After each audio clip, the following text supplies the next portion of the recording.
pasaje sobre este tema en cierta forma que yo espero nos enseñe a nosotros, podamos tomar nosotros este mensaje o lo que nos diga, nos ilustre un pasaje incómodo, un pasaje difícil.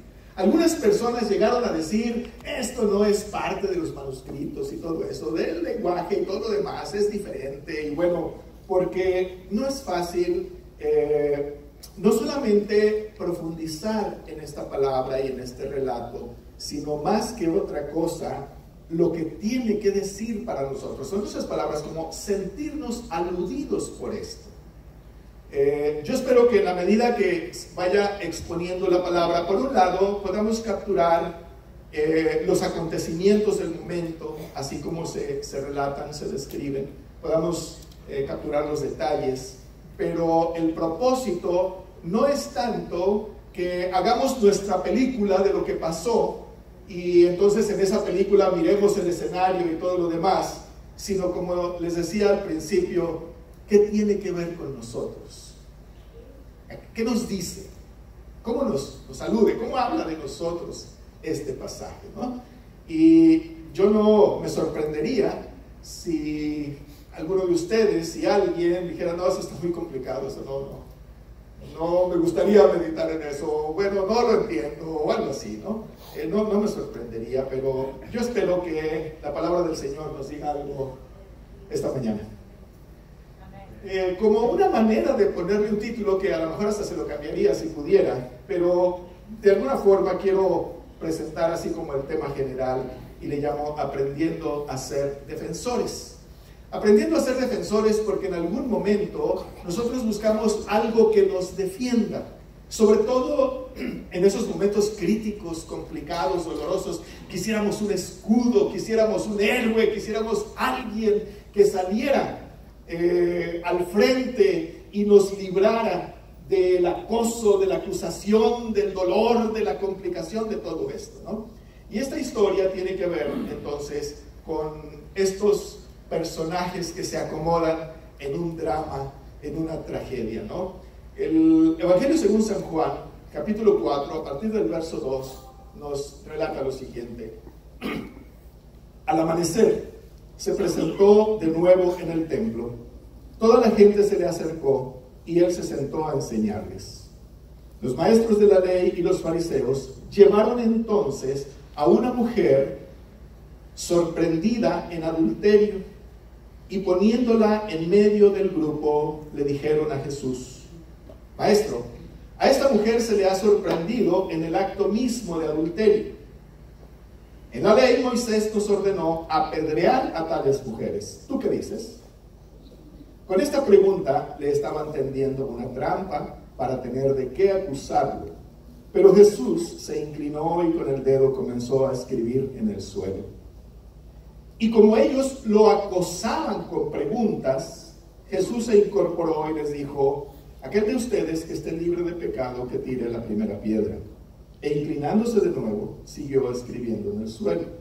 Al oír esto, se fueron retirando uno tras otro, comenzando por los más viejos, hasta dejar a Jesús solo con la mujer que aún seguía allí. Entonces él se incorporó y le preguntó: mujer, ¿dónde está? ¿Ya nadie te condena? Nadie, Señor. Tampoco yo te condeno. Vete ahora y no vuelvas a pecar. Creo que este es un pasaje relativamente conocido por nosotros. Más de alguna vez lo hayamos leído o lo hayamos escuchado.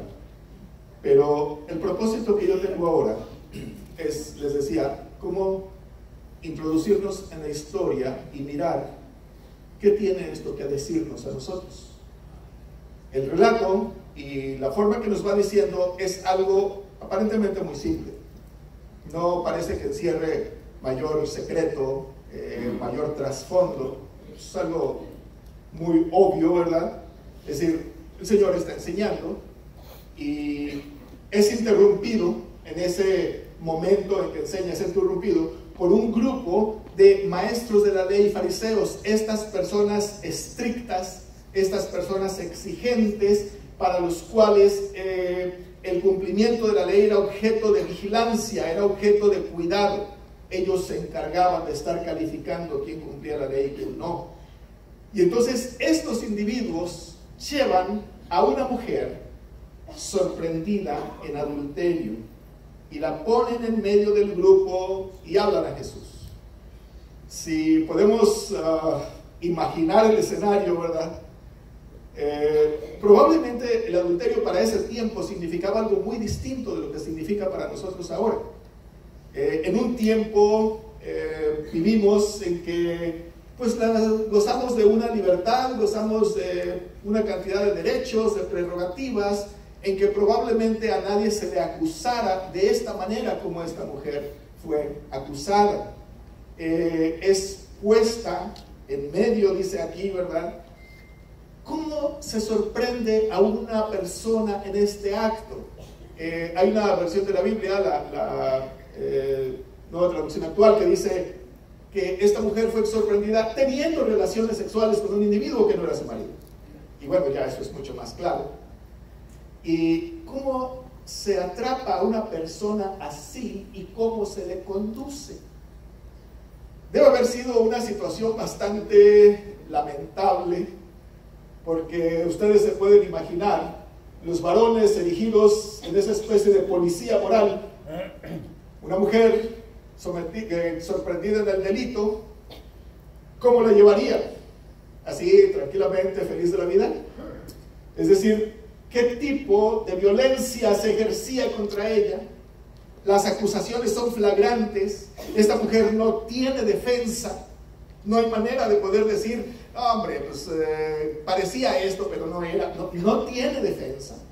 Ha sido sorprendida en el acto, no hay manera de poder intervenir. Estos tipos, aparte del carácter que tenían y todo lo demás, tenían razón. Eso era lo peor de todo. Sí.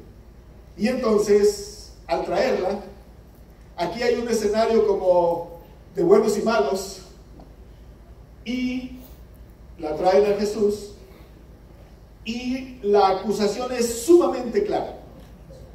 Como diríamos en buen mexicano, no hay vuelta de hoja.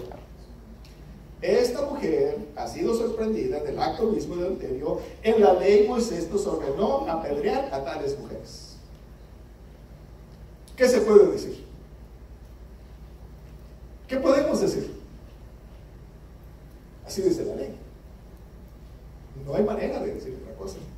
Y más en un tiempo en que la obediencia era tan estricta, tan minuciosa, que pues no se podía buscar una cláusula de exclusión, quiere decir un espacio, un resquicio que pudiéramos decir, no, pero mira, es que también se dice esto, se considera tal cosa. No había manera. ¿Qué hacemos? Y con esta pregunta le están tendiendo una trampa para tener de qué acusarlo, dice el texto, porque no se trata de que Jesús fuera el juez. No es un juez que la puede liberar, exonerar de responsabilidad o condenarla. No. A Jesús simplemente le están tendiendo una trampa como para decir, ¿tú de qué lado estás? A ver. Y evidentemente es una posición sumamente incómoda, es una posición terrible. Y bueno, el texto nos dice que Jesús se inclinó y con el dedo empezó a escribir en el suelo. Y esto es una razón un tanto extraña, enigmática, es decir, ¿qué escribía, no? ¿Por qué hace eso? Y esto ha dado lugar a muchas especulaciones, a muchas probables explicaciones. La verdad es que no sabemos qué decía o qué escribía. Y algunas personas dicen, tal vez esto, tal vez aquello. Bueno, no sé, el Evangelio no nos dice qué. Y como ellos lo acosaban a preguntas, es decir, no fue una pregunta, le dicen, no sabe qué decir, bueno, no sabes qué decir, pues ya nos vamos. No, lo acosaban a preguntas.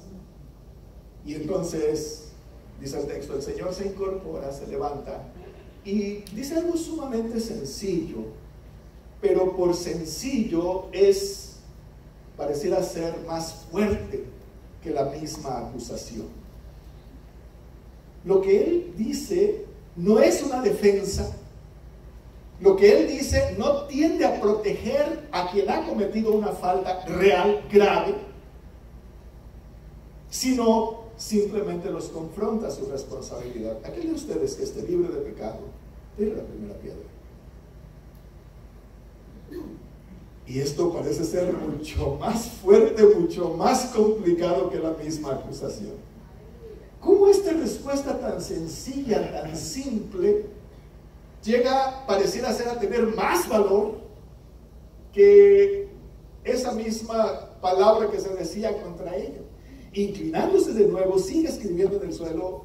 No sé, ¿verdad?, qué pasaba con esto. Pero al oír esto, uno tras otro se fueron retirando. Es una aclaración muy interesante que diga el escritor, empezando por los más viejos, hasta que dejaron a Jesús solo con la mujer.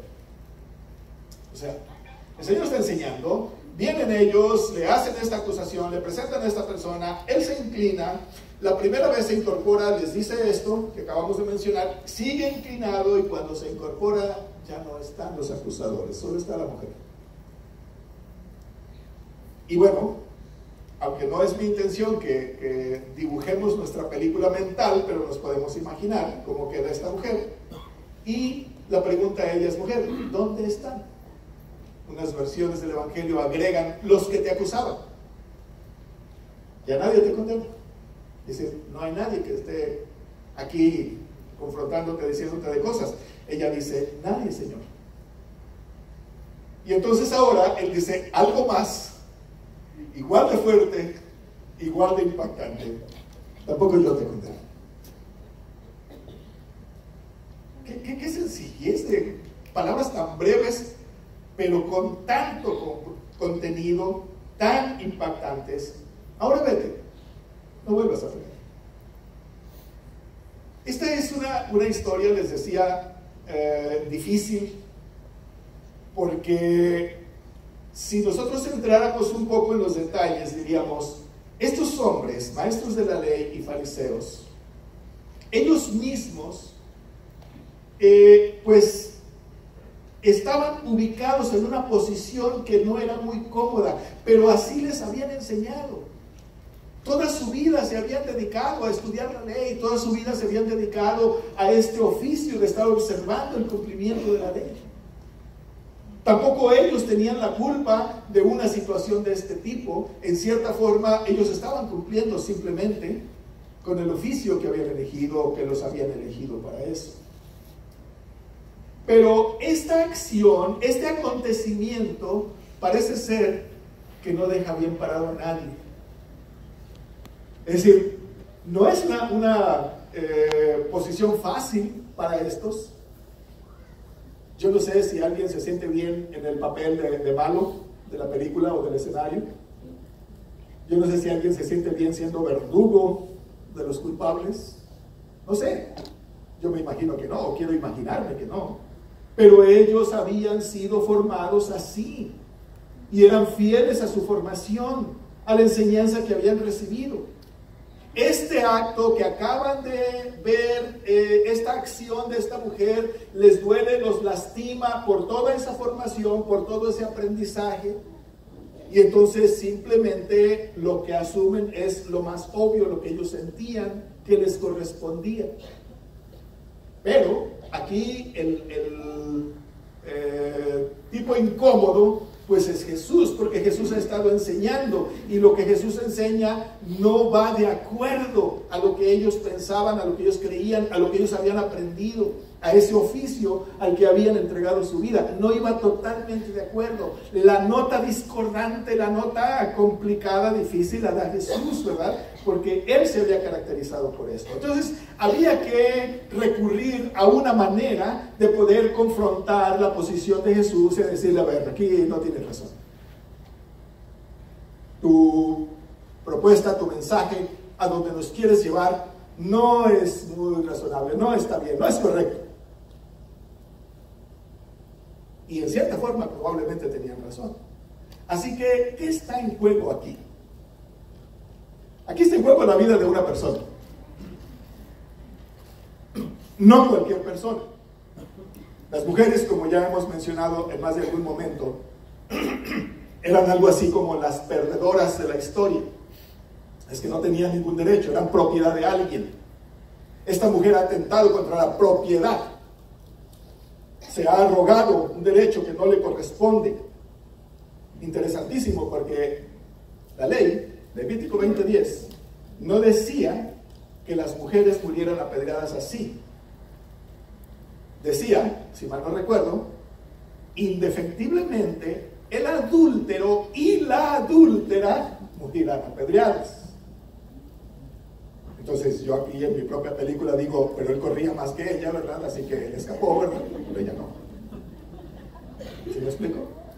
Entonces aquí está en juego la vida de alguien que no tiene defensa de ningún tipo. Ese papel de las víctimas es un papel muy complicado, muy terrible. A nadie se le ocurrió pensar, ¿por qué esta mujer llegó a esto? ¿Cómo fue que se atrevió a esto? ¿Qué pasaba en su corazón? ¿Cuáles eran sus condiciones de vida? ¿Cómo fue que estaba viviendo? ¿Qué la empujó a tal cosa? A nadie se le ocurre pensar esto. Aquí hay un hecho muy claro. Esta mujer hace algo, está penado, hay que ejercer la acción penal. Nada más. Así de sencillo. Pero esta historia es una historia, ¿cómo diríamos? Más fuerte, más irritante, más dolorosa. Está en juego la vida de alguien. Ustedes saben que cuando hay una persona acusada de un delito y hay una muchedumbre por ahí de los que se sienten ofendidos o algo, esa muchedumbre ejerce justicia, es lo que se llama linchamiento. Ese acto en el cual un grupo, una muchedumbre, sintiéndose ofendidos, hacen justicia por su propia mano, sin recurrir a tribunales, ni a leyes, ni nada. Entonces, ese acto en donde la víctima no tiene salida, no tiene escapatoria, no tiene defensa, es más o menos lo que pasa aquí, porque a esta mujer, por donde quisiéramos, no hay manera de defenderla. Por donde le veamos. Y entonces, al no haber manera de defenderla, pues, ¿qué se hace? Jesús hace otra cosa, pero bueno, permítanme aquí llevar un poco adelante la meditación y decirles, miren, la verdad es que las faltas y el pecado así son infracciones, son pecados en los cuales no hay disculpa o discusión. Hay una ley, se cometió eso, no hay más. ¿Qué resta por hacer? Y entonces ahora nosotros los cristianos con mucha frecuencia pues simplemente nos paramos del lado más cómodo. ¿Cometió esta acción? Ver de tal cosa. Así dice la ley. ¿Qué tengo yo que ver? Y qué difícil es poder revertir las cosas. Qué difícil es poder tomar otra posición. Qué complicado es buscar decir, esa es la única respuesta. Es todo lo que hay que hacer. Sentir que a nosotros nos enseñaron y nos programaron para algo, entonces hay que hacerlo y ya. Probablemente el mundo así es.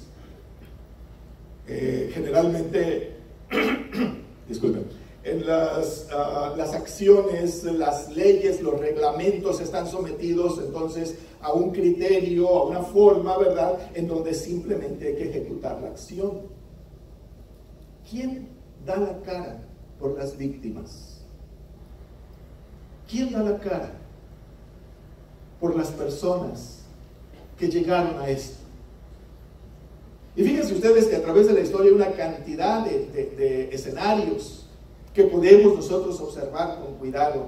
¿Cómo es que se penaliza una acción independientemente de las causas?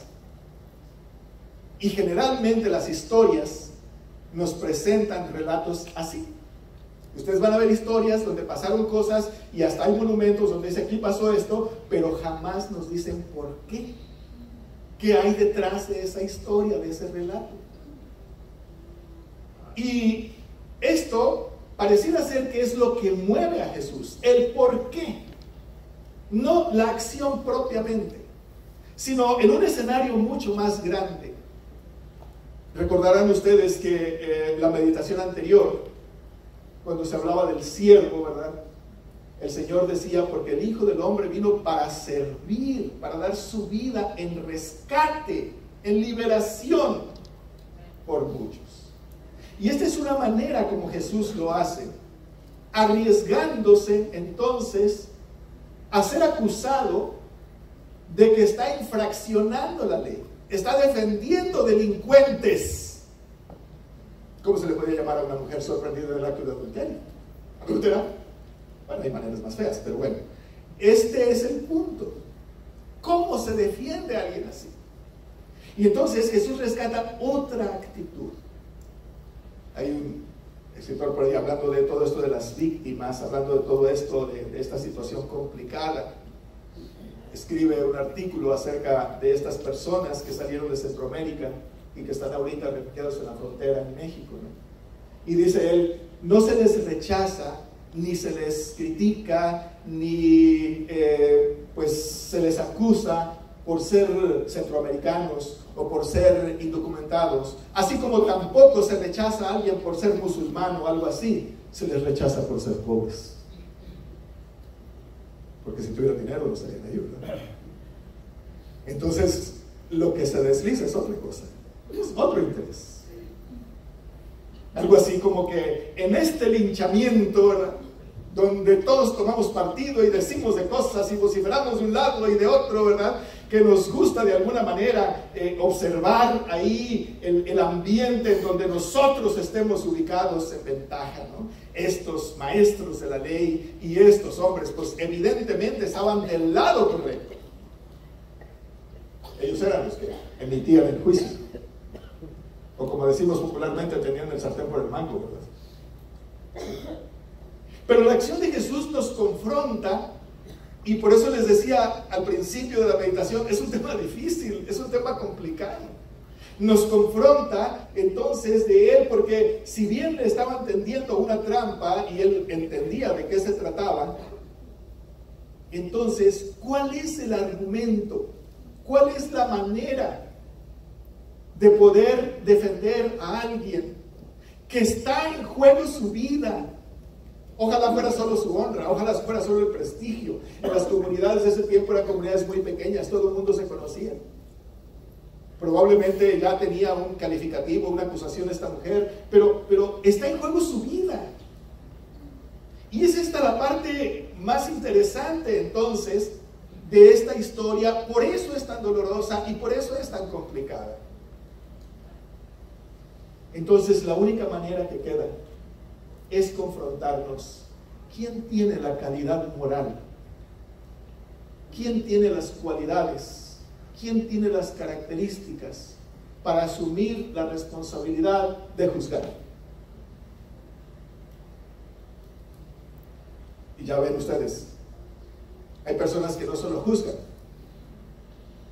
como les digo en ocasiones, ¿verdad? Hay personas que juzgan, condenan y ejecutan, ¿verdad? Hay los que más les da por juzgar, esto es malo, esto es bueno, no, pero hay otros que juzgan, condenan y ejecutan y ahora sí, no hay manera de salir de ello. ¿Cuál es la responsabilidad de la iglesia en esto? Y creo que Jesús encarna esa responsabilidad de alguna manera confrontándonos con esta posición.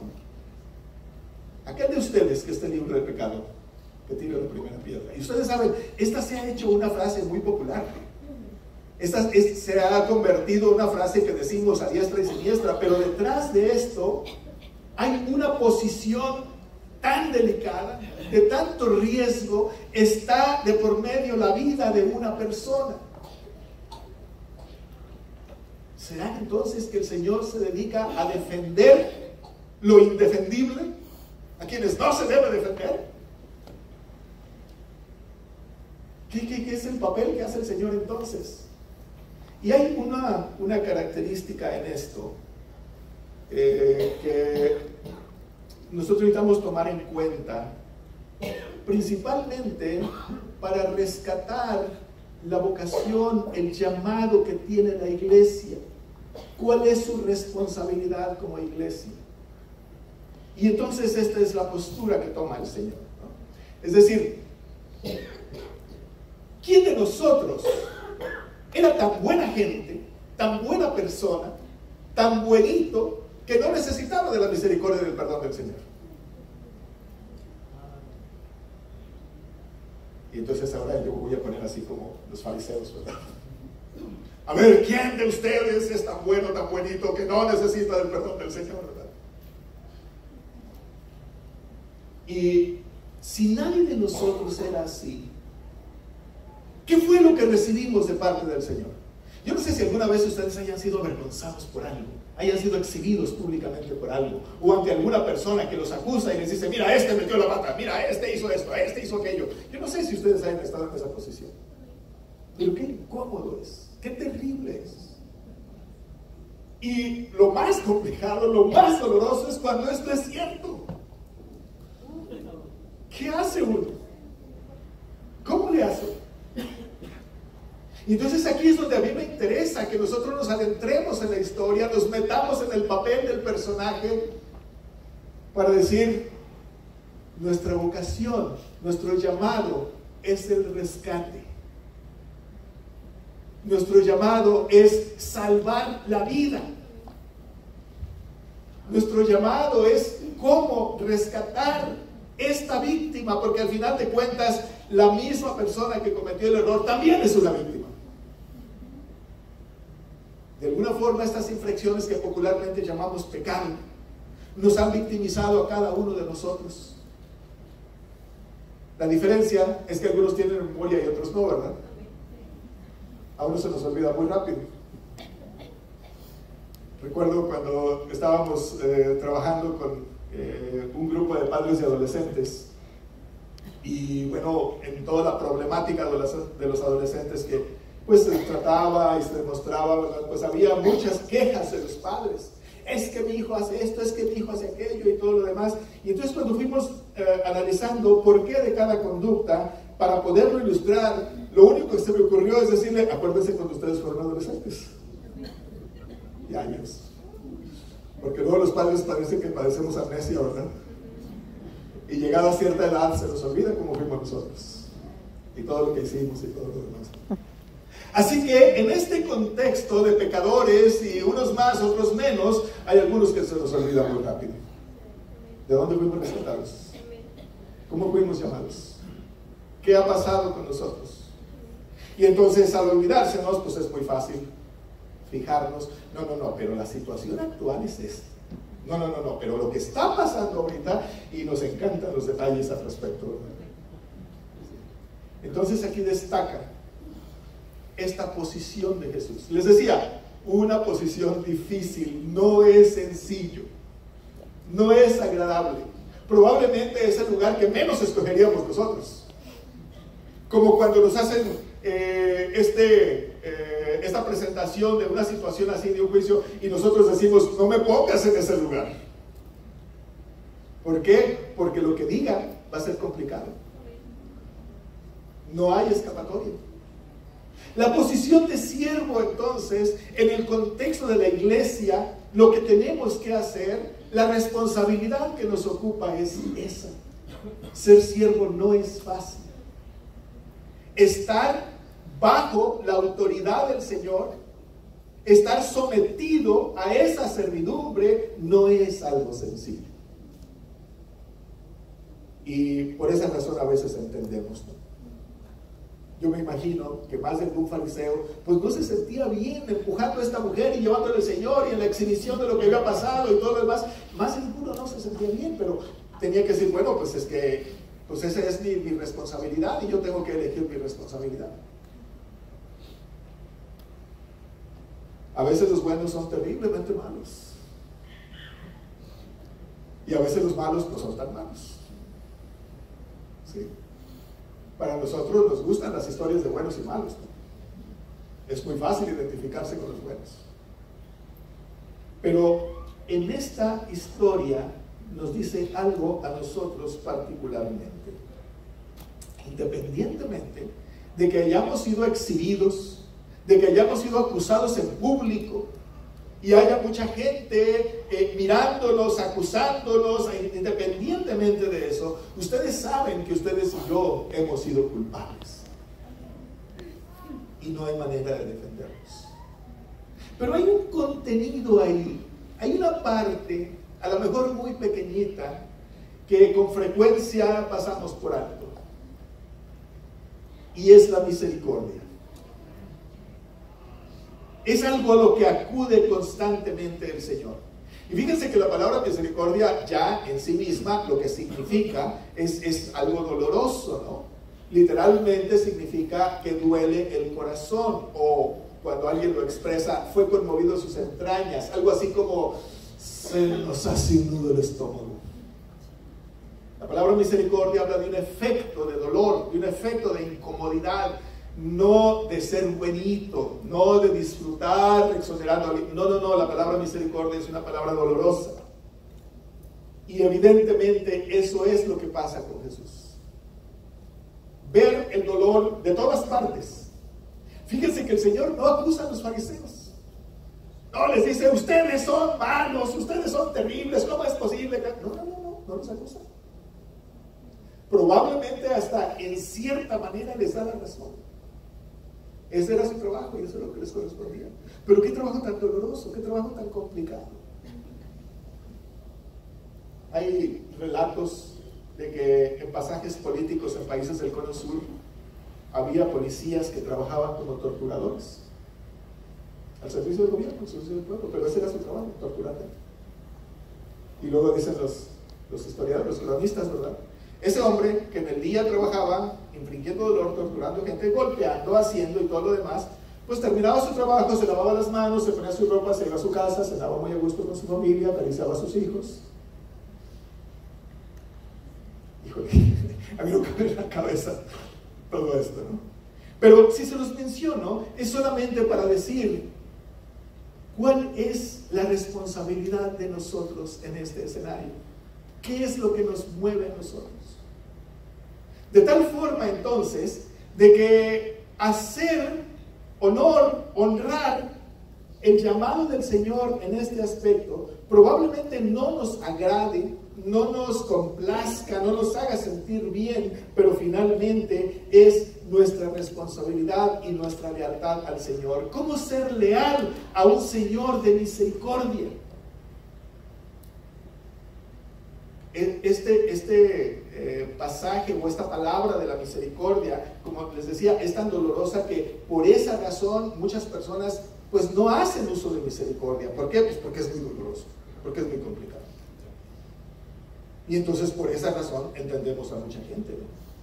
Sí, ¿cómo se defiende a alguien así? Si debe vender a alguien así, nos vamos a meter en problemas. ¿Están de acuerdo? Solo que ya estamos en problemas.